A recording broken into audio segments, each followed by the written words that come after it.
Everybody takes it in different. Everybody has a different process. What's it been like for you to come out here, your first spring training as a professional baseball player? Yeah, like I said earlier, first spring training, being the big league spring training, it's definitely a lot to take in. A lot of emotions. Yeah. You're super excited, but at the same time, you're nervous. You know, not wanting to mess up. Make sure you're in the right spot, doing what you're supposed to do. So as long as you got that figured out, the rest is easy, and you just kind of let your talents that got you there do the rest. So is that hard to do though, to slow yourself down, to calm yourself down, and just perform?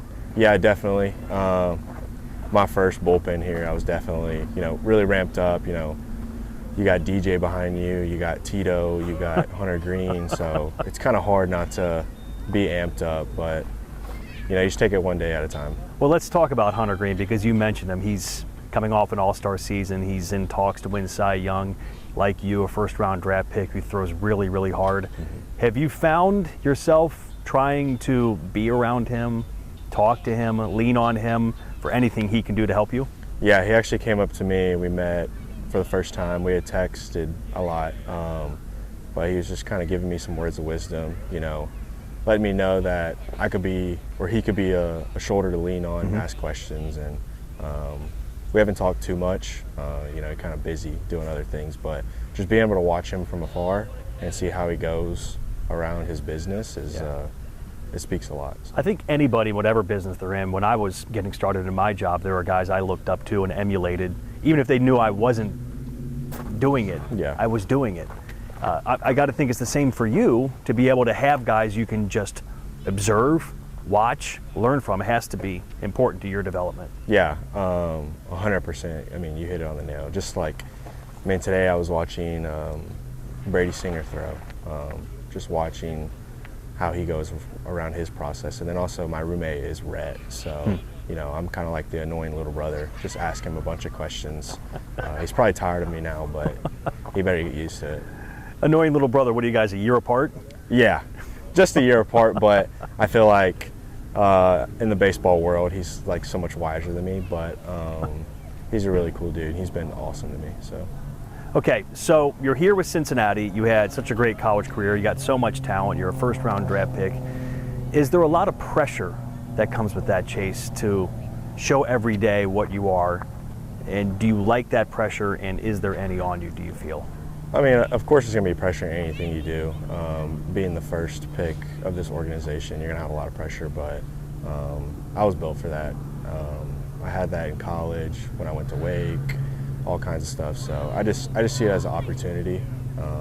Not every day you get to show up at big league spring training. So I'm going to use God's talent that He's given me and go 110% every day. So I know this is kind of the stock question we ask a young prospect, but do you have any kind of a timeline goal of where you want to be as you start this process of trying to make your way to the top? No, not really. I mean, I've thought about it, but I'm kind of doing a good job of not thinking about it so much. I mean, like I said, I'm just taking every day, day by day, just trying to get better, and the rest will work out. If I care more about my process than the results, then I'll be in good shape. Okay, we all see the stuff.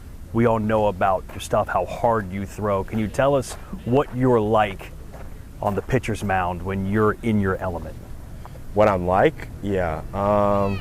It's just a different kind of zone. I mean, there's times where for an example, if you've ever been, interviewing someone and you just kind of feel like you're going through the motions, you're not in that flow state. I don't want to be in that state. I want to be, locked in every pitch, giving 100% effort. I'm kind of like an adrenaline junkie on the mound.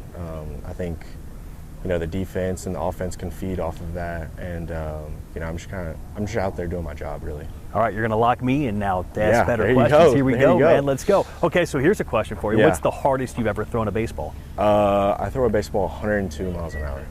Now, was that on a mound in your normal windup, or was that like crow hop, run, and throw? No, that was on the mound. I was at the University of Tennessee. We were playing at Southern Miss, and I was in relief. And I threw it, and I kind of just went wild after. Could you tell when you threw it like that was different? I knew it was hard. I didn't know until after the game. Someone told me that I mean, that was a personal record for me, so it felt pretty good. I mean, you're a guy who throws 100. When you throw 102, does that get you excited? Yeah, definitely. I mean, velocity isn't everything, but to all the pitchers out there, they know everybody wants to throw harder. So it's like being a golfer. Everybody wants to drive the ball a long way, right? And they all say, oh, you putt for dough. We still want to hit the ball a long way. So being a guy that has that in your repertoire, to be able to throw that hard, when you go to the mound, do you feel like in command of the game because I have this lightning bolt in my shoulder? Yes and no. I mean, you see hitters nowadays, they can hit 105, so it doesn't really matter. You got to make sure your stuff's playing well, but it does feel good to go out there and know that you have that in the tank.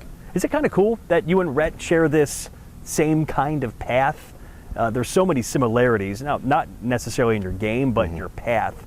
College, same organization, high round draft pick. Is that kind of cool to share this same lane with your roommate and friend? Yeah, 100%. There's no one that I'd rather be following that path. I mean, to go to Wake and get ACC Pitcher of the Year after he got it twice, get drafted by the Reds and stuff like that. It's really cool. We're pretty competitive too. I let him know that I beat his strikeout record, so but he gives me stuff too. So he's just an awesome guy. I don't know how aware you are, but Reds fans are really excited to have you in the organization. Do you get the sense from whatever it is, you're a young guy on social media, I'm sure, just how excited fans are to have you in this organization? No, I could definitely feel it. Yeah. And it's awesome. It fires me up knowing that Reds fans are so involved, and they want to win just as bad as we do. So. Okay, last one here. This organization, while expected to win this year and expectations are high, it's still so young in a lot of the core pieces. Is there an excitement for you thinking about what this might look like in a few years when you're up, Rhett's up full time, and some of these younger guys have more seasoning?